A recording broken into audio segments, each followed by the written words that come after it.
जब भी कोई लड़ाई झगड़ा होता है तो अक्सर ही लोगों को कहते हुए आपने सुना होगा कि मामला सेटल कर लो। कौन कोर्ट कचहरी के बार बार चक्कर लगाएगा।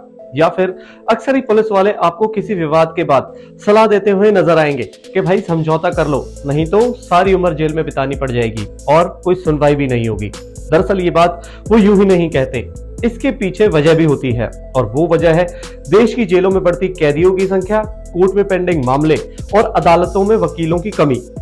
ये सारी चीजें आपस में जुड़ी हुई हैं। देश की जेलों में अंडर ट्रायल कैदियों की गिनती लगातार बढ़ती जा रही है और ये गिनती बढ़ने की वजह है उनके केस कोर्ट में पेंडिंग होना। और कोर्ट में केस पेंडिंग इसलिए है क्योंकि कोर्ट में वकीलों और जजेस की भारी कमी है। फॉर एग्जाम्पल, अगर कोई भी व्यक्ति किसी भी बुनियाद पर पुलिस द्वारा पकड़ लिया जाता है तो उस पर केस होता है और केस की तारीख 1 या 2 महीने बाद की मिलती है। ऐसा करते करते सालों बीत जाते हैं और सुनवाई होने तक वो जेल में ही होता है। और जब किसी मामले की सुनवाई का फैसला आता है तब तक वो व्यक्ति अपनी आधी उम्र जेल में काट चुका होता है। खैर, हाल ही में चीफ जस्टिस DY चंद्रचूड़ ने भी कोर्ट में पेंडिंग मामलों के आंकड़ों की जानकारी साझा की थी। उन्होंने बताया था कि देश में वकीलों की कमी के चलते करीब 63 लाख से ज्यादा मामले पेंडिंग है। इसी से रिलेटेड अब एक रिपोर्ट भी जारी हुई है जिसमें जेलों में सजा काट रहे कैदियों का आंकड़ा दिया गया है। इसमें चौंकाने वाली बात सामने आई है। इस रिपोर्ट में बताया गया है कि पिछले 10 सालों में जेल में मौजूद कैदियों की संख्या करीब करीब 2 गुनी बढ़ गई है।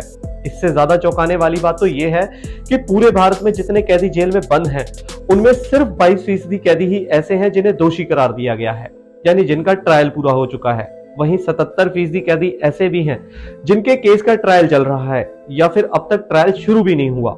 रिपोर्ट में बताया गया है कि भारत की 54% जेलें ओवर क्राउडेड हैं।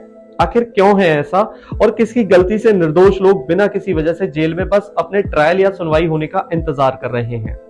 क्यों उनके मामलों की सुनवाई आज तक स्टार्ट ही नहीं हो सकी है? सब कुछ जानेंगे इस वीडियो में, तो वीडियो को लास्ट तक देखिएगा और पसंद आए तो लाइक, शेयर और सब्सक्राइब भी करिएगा। सत श्री अकाल जी, मेरा नाम है परमजीत सिंह और आप देखना स्टार्ट कर चुके हैं मेरा चैनल टू द पॉइंट परम। स्टार्ट करते हैं आज का ये नया वीडियो और जानते हैं इस केसेस के बारे में। दरअसल इंडिया जस्टिस की एक रिपोर्ट में बताया गया है कि कैसे अलग अलग स्टेट्स में लगातार कैदियों की संख्या बढ़ती जा रही है और कैसे तमाम जेलें खचाखच भर चुकी हैं, जिनकी वजह से जेल प्रशासन और कैदी दोनों ही परेशान है क्योंकि उन्हें बेसिक फैसिलिटी जो कि किसी भी इंसान या फिर किसी भी कैदी को मिलनी चाहिए वो नहीं मिल रही है। जेलों में सबसे ज्यादा भीड़ वाले स्टेट्स। जेलों को लेकर जारी हुई इस रिपोर्ट में बताया गया है कि कुल 17 ऐसे राज्य और केंद्र शासित प्रदेश है जहां की जेलों में 100% ऑक्यूपेंसी है, यानी जेल पूरी तरह से भरे हुए हैं, एक भी बैरक वहां खाली नहीं है। इनमें अंडमान निकोबार, आंध्र प्रदेश, मणिपुर, मिजोरम, नागालैंड, ओडिशा, पुदुचेरी, पंजाब, तमिलनाडु, तेलंगाना, त्रिपुरा, अरुणाचल प्रदेश, चंडीगढ़, गोवा, लद्दाख, केरल और लक्षद्वीप की जेल शामिल है। 7 राज्य और केंद्र शासित प्रदेश ऐसे हैं जहां पर ऑक्यूपेंसी 100 से 120% तक है, यानी एक बैरक में जितने कैदी होने चाहिए उससे भी ज्यादा कैदी उन बैरक्स में रहने को मजबूर हैं। इनमें दादर और नगर हवेली, गुजरात, हिमाचल, कर्नाटक, राजस्थान और पश्चिम बंगाल जैसे राज्यों की जेल शामिल है।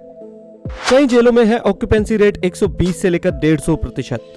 हालात सिर्फ इतने ही नहीं बिगड़े हुए। इंडिया जस्टिस की रिपोर्ट के मुताबिक 6 ऐसे स्टेट्स भी है जहां ऑक्यूपेंसी रेट 120 से लेकर 150 तक पहुंच गया है, यानी जेलों में तय सीमा से 50% अधिक कैदी भरे हुए हैं। इन राज्यों में बिहार, छत्तीसगढ़, हरियाणा, जम्मू कश्मीर, झारखंड और महाराष्ट्र हैं। इसके अलावा 6 ऐसे राज्य और केंद्र शासित प्रदेश है जहां पर ऑक्यूपेंसी रेट 150 से लेकर 185% तक हो चुका है। इनमें राजधानी दिल्ली, मध्य प्रदेश, मेघालय, सिक्किम, उत्तर प्रदेश और उत्तराखंड जैसे राज्य शामिल हैं, यानी इन राज्यों की जेलों में लगभग 2 गुने से भी ज्यादा कैदी रखे गए हैं। पिछले 10 सालों में 2 गुने हुए कैदी। जेलों को लेकर जारी रिपोर्ट में बताया गया कि साल 2010 में अंडर ट्रायल मामलों की संख्या 2.4 लाख थी, वहीं 2021 में ये बढ़कर 4.3 लाख हो गई, जिसका सीधा सीधा मतलब है कि 10 साल में कुल 78% का इजाफा हुआ है। नॉर्थ ईस्ट के राज्य में अंडर ट्रायल कैदियों की संख्या में काफी ज्यादा इजाफा देखने को मिला है। कितने साल से जेल में है अंडर ट्रायल कैदी। इस आंकड़े की बात करें तो अक्सर लोगों की उम्र जेल में ही बीत जाती है। कुछ ऐसे होते हैं जिनका गुनाह साबित हो चुका होता है, पर कुछ ऐसे लोग भी होते हैं जो सिर्फ शक के आधार पर या फिर किसी और वजह से जेल में आए होते हैं और उनका आज तक या तो ट्रायल ही स्टार्ट नहीं हो सका या फिर अभी अंडर ट्रायल है, यानी उनकी सुनवाई या तो स्टार्ट नहीं हुई या फिर केस पेंडिंग होने की वजह से वो काफी लंबे समय से जेल में बंद है।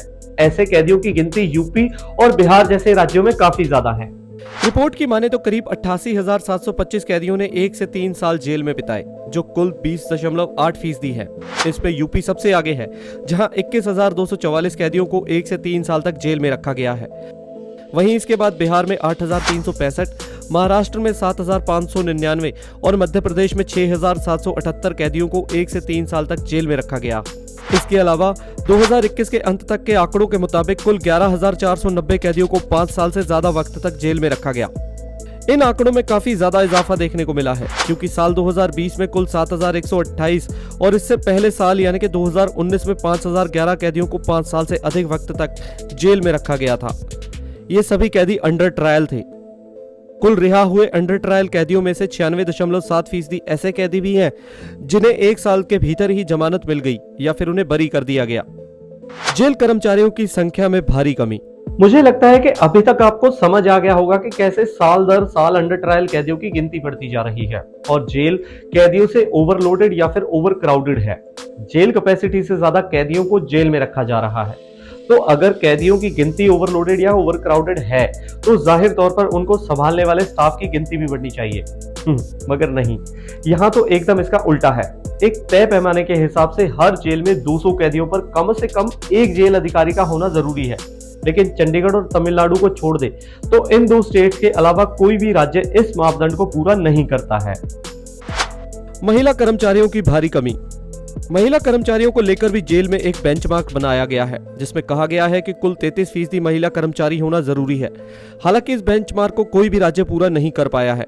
राष्ट्रीय स्तर पर महिलाओं की कुल संख्या 13.7% है। कर्नाटक अकेला ऐसा राज्य है जहां पर महिलाओं की संख्या में काफी इजाफा हुआ था, जहां महिला कर्मचारियों की कुल संख्या 32% है।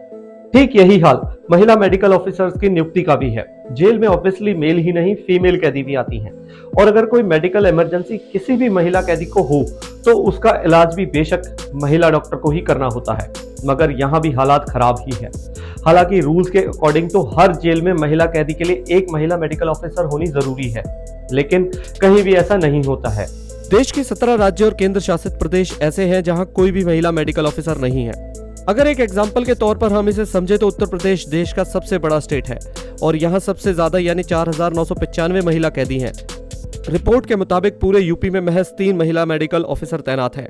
मतलब अगर किसी महिला कैदी को कोई भी मेडिकल इमरजेंसी आई तो आप सोच लीजिए कि उसका तो भगवान ही मालिक है। वैसे मैं आपको एक बार स्टार्टिंग में भी बता चुका हूं कि देश में पेंडिंग मामलों को लेकर सुप्रीम कोर्ट के चीफ जस्टिस DY चंद्रचूड़ भी काफी गंभीर है। कुछ महीनों पहले वो एक इवेंट में गए थे। इवेंट के दौरान उन्होंने कहा था कि वकीलों की कमी के चलते देश भर में 63 लाख से ज्यादा केसेस पेंडिंग हैं। वहीं 14 लाख ऐसे मामले हैं जो दस्तावेजों या फिर रिकॉर्ड के इंतजार में पेंडिंग पड़े हैं। इस दौरान CJI ने कहा था कि लोगों को डिस्ट्रिक्ट कोर्ट्स को सबऑर्डिनेट कोर्ट्स के तौर पर मानने की मानसिकता से छुटकारा पाना चाहिए। इस दौरान CJI चंद्रचूड़ ने यह भी बात कही थी कि जेल की वजह जमानत न्याय प्रणाली के सबसे मौलिक नियमों में से एक है। CJI ने तब अंडर ट्रायल कैदियों की बढ़ती संख्या पर भी चिंता जताई थी।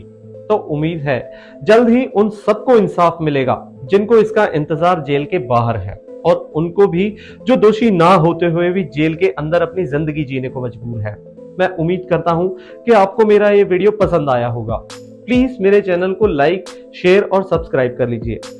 बेल आइकन दबा दीजिए ताकि नए से नए अपडेट्स आप तक जल्द से जल्द पहुंच सके। हंसते रहिए, मुस्कुराते रहिए, अपना ख्याल रखिए, अपनों का ख्याल रखिए और मुझे कमेंट बॉक्स में लिखकर बताइए कि जो वीडियोस मैं आपको बनाता हूं कि आपको वो टॉपिक पसंद आते हैं या फिर किस टॉपिक पे आप ज्यादा वीडियोस देखना चाहते हैं। नमस्कार।